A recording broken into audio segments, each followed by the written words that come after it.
안녕하십니까. 이태근 TV의 이태근 목사입니다. 오늘은 만족할 줄 아는 신앙에 관해서 같이 말씀을 나누겠습니다. 사도 바울이 빌립보서 4장 11절에 이런 말씀을 했습니다. 내가 궁핍함으로 말하는 것이 아니라 어떠한 형편에도 나는 자족하기를 배웠노라. 나는 비천에 처할 줄도 알고 풍부에 처할 줄도 알아. 모든 일 곧 배부름과 배고픔과 풍부와 궁핍에도 처할 줄 아는 일체의 비결을 배웠노라. 내게 능력 주신 자 안에서 내가 모든 것을 할 수 있느니라. 바울은 굉장히 연단과 환난을 많이 받았습니다. 그럼에도 불구하고 바울의 신앙이라는 것은 만족할 줄 알았습니다. 어떤 처지든지 감사하고 어떤 고통에도 원망하지 않았습니다. 그래서 바울의 신앙은 감사하는 신앙이요 만족하는 신앙이었습니다. 오늘 우리도 이런 신앙을 배워야 될 줄 믿습니다. 제가 디트로이트에 계신 미국 디트로이트에 계신 어떤 목사님이 테니스 차타누가에 부흥회를 가셨습니다. 근데 공항에 나온 분이 집사님이셨습니다. 그래서 이제 인사를 했습니다. 집사님 뭐 하세요? 그러니까 그 집사님 하시는 말씀이 세탁소 합니다. 돈은 잘 벌리세요. 벌리면 뭘 합니까? 힘들어 죽겠는데. 아 그래요? 자녀는 몇이나 되십니까? 예, 둘 있습니다. 공부 잘합니까? 예, 잘합니다. 그런데 잘하면 뭐래요? 돈이 많이 들어가는데. 매사에 부정적입니다. 매사에 원망합니다. 얼마나 감사합니까? 장사도 잘 되고 자녀도 공부도 잘하고 또 아름다운 하늘과 맑은 공기가 얼마나 감사합니까? 근데 그 감사할 줄 모르는 것입니다. 오늘 우리 예수 믿는 사람은 감사할 줄 알아야 됩니다. 감사하는 사람만이 하늘문을 열고 감사하는 사람만이 축복을 받습니다. 근데 왜 감사하지 못하느냐? 만족할 줄 몰라서. 왜 만족할 줄 모르냐? 사람들 마음속에 원망이 있는 겁니다. 원망병에 걸린 겁니다. 많은 한국 사람들이 이 병에 걸린 것입니다. 원망하는 겁니다. 우리가 구약 성경의 이스라엘 백성들이 광야를 지나갑니다. 그런데 이 사람들이 맨 처음에는 애굽에서 나와서 홍해를 건너서 홍해의 기적을 체험하고 구름 기둥과 불 기둥이 자기네들 인도해 주시고 만나가 내리고 놀라운 체험을 했습니다. 얼마나 감사합니까? 얼마나 좋습니까? 그럼에도 불구하고 저들이 이제 원망하기 시작합니다. 광야에 들어와서 얼마 있어서 저들은 원망합니다. 지도자에 대해서 원망합니다. 모세에 대해서 원망합니다. 미리암이 원망했습니다. 그 다음에 고라의 자손들이 원망했습니다. 그리고 백성들이 나중에 원망했습니다. 왜 우리를 광야로 인도하느냐? 왜 우리에게 그렇게 좋은 길로 인도하지 않느냐? 불평하고 원망했습니다. 결국은 이 원망한 사람은 광야에서 헤어나지 못하고 40년 동안 광야에 살다가 죽고 젖과 꿀이 흐르는 땅에 들어가지 못했습니다. 그리고 저들이 무엇에 대해서 또 원망했습니까?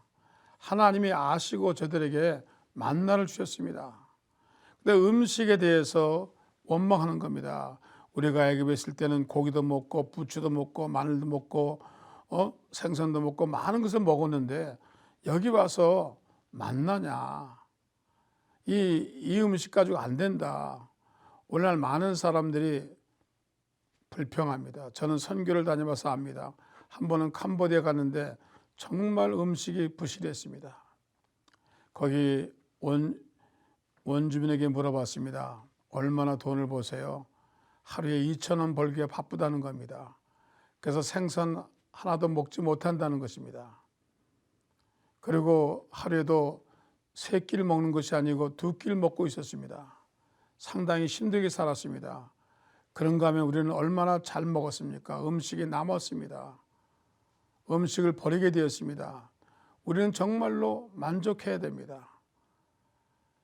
그래서 이 이스라엘 백성들이 원망하니까, 음식에 대해 원망하니까 결국 이 사람들에게 어떻게 됐습니까? 광야에서 그들은 40년 동안 방황하다가 적과 꿀이 가는 땅에 들어가지 못하고 거기서 죽게 되는 것입니다. 원망이란 내 신앙을 죽이는 것입니다. 원망이란 하나님의 축복의 문을 닫는 것입니다. 원망이라는 것은 하나님한테 정말로 영광을 돌리지 못하는 행동입니다. 저와 여러분, 여러분의 음식이 원망스럽습니까? 여러분의 가정이 원망스럽습니까? 여러분의 부모가 원망스럽습니까? 여러분의 지도자가 원망스럽습니까? 우리는 여기서 벗어나야 됩니다. 우리는 어떤 형편이든지 어떤 처지든지 우리는 감사해야 됩니다. 또한 이들이 왜 불평했습니까? 왜 만족하지 않았습니까? 길이 험한 겁니다. 해변길도 있고 또 푸른 초장의 길도 있는데 이 광야를 건너는 겁니다. 자갈길을 건너는 겁니다. 가시밭길을 건너는 겁니다. 뜨거운 태양빛 길을 건너는 겁니다. 얼마나 힘들었겠어요. 길 때문에 원망합니다. 그런데 하나님은 뜻이 있어서 이들을 그런 자갈길로 인도하는 것입니다. 왜냐하면 머지않아서 이들은 전쟁을 치러야 할 군인이 되어야 되기 때문에 하나님이 그를 광야길로 훈련시키고 연단시키는 것을 우리가 알 수 있습니다. 여러분의 길이, 인생의 길이 힘듭니까? 사업의 길이 힘듭니까? 직장의 길이 힘듭니까? 그러나 지금 힘들지만은 나중에는 우리에게 정말 기쁨으로 단을 거둘 날이 있습니다. 눈물로 씨를 뿌리면 기쁨으로 단을 거둔다는 것입니다. 우리가 조용히 생각해 봐야 됩니다. 우리 교회 청년들이 혹은 중고등학생들이 선교를 다녀옵니다. 아프리카에 갔다 왔습니다. 태도가 달라졌습니다. 그렇게 원망하고 짜증내고 부족하다고 늘 엄마 아버지에게 투정 부리던 그 학생들이 아프리카 선교에서 갔다 오더니 완전히 달라진 것입니다. 모든 게 감사하다는 겁니다. 방 한 칸도 감사하고 음식도 감사하고 입는 옷도 감사하고 모든 것이 만족하다는 것입니다. 우리의 생각 차이입니다. 우리가 어떤 생각을 가지고 사느냐가 중요한 것입니다. 지금 있는 형편에서 우리는 감사해야 됩니다. 만족해야 됩니다. 그래야 하나님 우리의 하늘을 여시고 하나님 축복을 해주신 것입니다. 저와 여러분, 신앙이란 무엇입니까? 불평하는 것이 아닙니다. 없다고 보채는 것이 아닙니다. 신앙이란 있는 형편에서 감사하면서 한 걸음 한 걸음 나가면 하나님 더 축복하시고 역사해 주실 줄 믿습니다. 아무쪼록 여러분의 형편에서 원망하지 마시고 낙심하지 마시고 불평하지 마시고 감사하며 사는 저와 여러분 되시기를 주의 이름으로 축원합니다. 시청해 주셔서 감사합니다. 다음 시간에 또 뵙겠습니다. 구독과 좋아요 눌러주세요. 감사합니다.